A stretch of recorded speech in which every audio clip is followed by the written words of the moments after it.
Pokémon GO. Since its launch on July 6 of 2016, the game has become the biggest mobile phenomenon to ever exist. With over 1 billion downloads worldwide, it's safe to say that many of us have at least tried the game before. Some people tried the game once and never touched it again. Some have continued to play since launch, but others may have stopped playing for one reason or another and are now just getting back into the game. And those people are the ones that this video is directed towards. I know a lot has changed since the game first came out, and you may be a bit overwhelmed, but never fear, you've come to the right place.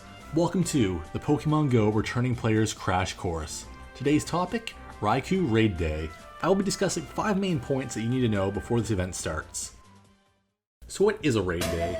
Well, it's less of a day and more of a 3-hour event. Basically, every gym in your area will become a Raikou Raid. Here's a screenshot from the last raid day to give you an idea what I mean. And it won't be a typical raid where an egg spawns and a countdown timer will begin. The event will start, and then all the gyms will become Raikou Raids, and you can jump in immediately. Typically, you'll be given 5 free raid passes. You can make this 6 if you saved your one from the day before. And after that, you'll have to buy them in the Poké Store for about 100 Poké Coins each, I believe. Additionally, this raid day will see the release of Raikou Shiny. But what is a Shiny? So Shiny Pokemon are Pokemon with alternate coloring. Some of them have very minute differences, and others are drastically different. I'll throw Raikou's up on the screen here so you can see it. They're typically very rare and hard to find, and they're viewed as trophies by most Pokemon collectors. Luckily for Raid Day, you have a much better chance of finding a Shiny. Based on previous Raid Days, we can expect a Shiny rate of about 1 in 10 for Raikou.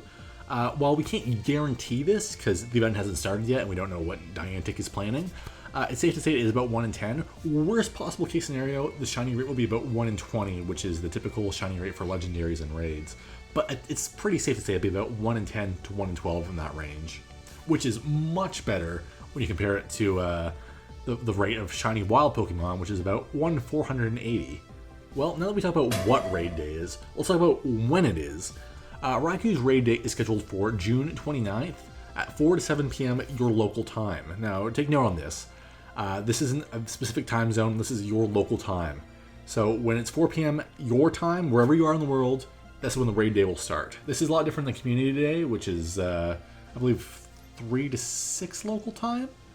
And the previous raid days have also been 11 to 2 local time. So keep a note of that. It is a different time than most raid days or community days.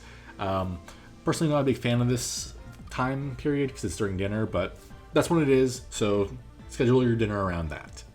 Now that we've discussed what and when raid day is, let's talk a little bit about what will be happening during the event.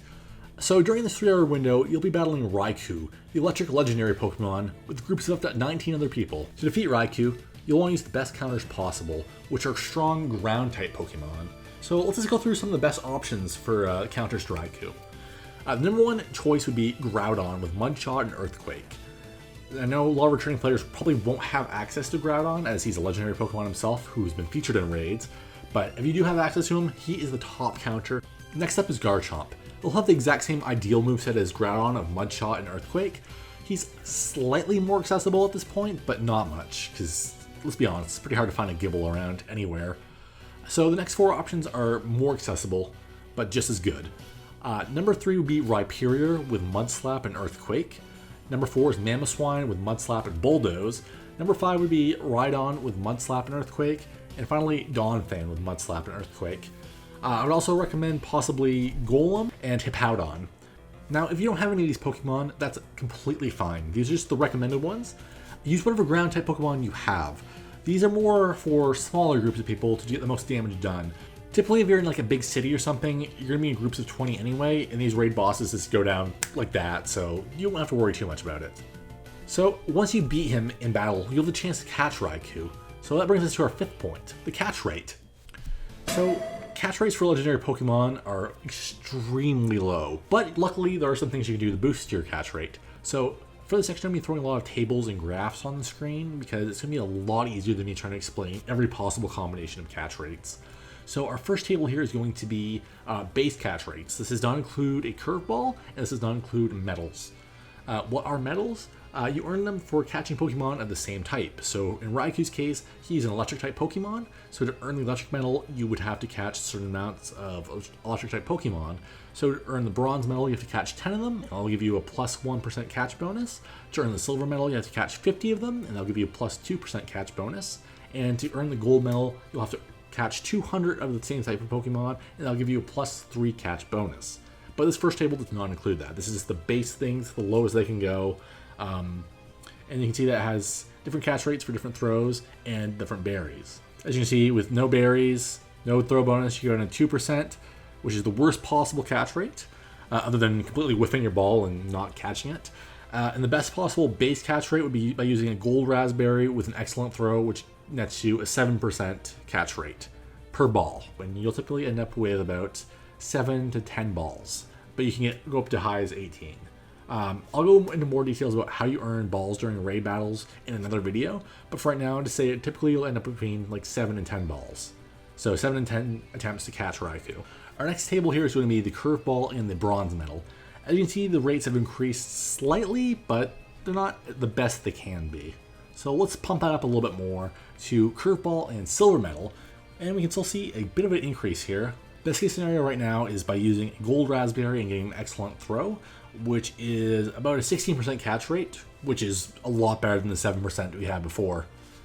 Finally, let's check out the gold medal and curveball throw, which will increase our chances all the way up to 17%, which is a slight increase, but still better than nothing.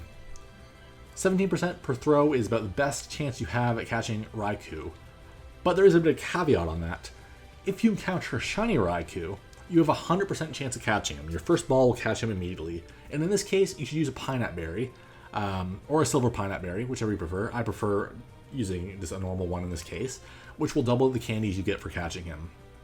Which, I mean, in this case, it makes sense to do. You're guaranteed to get them. Want to get a few extra candies. So for additional tips, I would say look into learning the circle lock method. I'll be doing a video on it eventually, but for right now, I'd look it up. Basically, it'll lock the circle on the Pokemon, and it'll prevent you from losing balls to the Pokemon attacking you twice.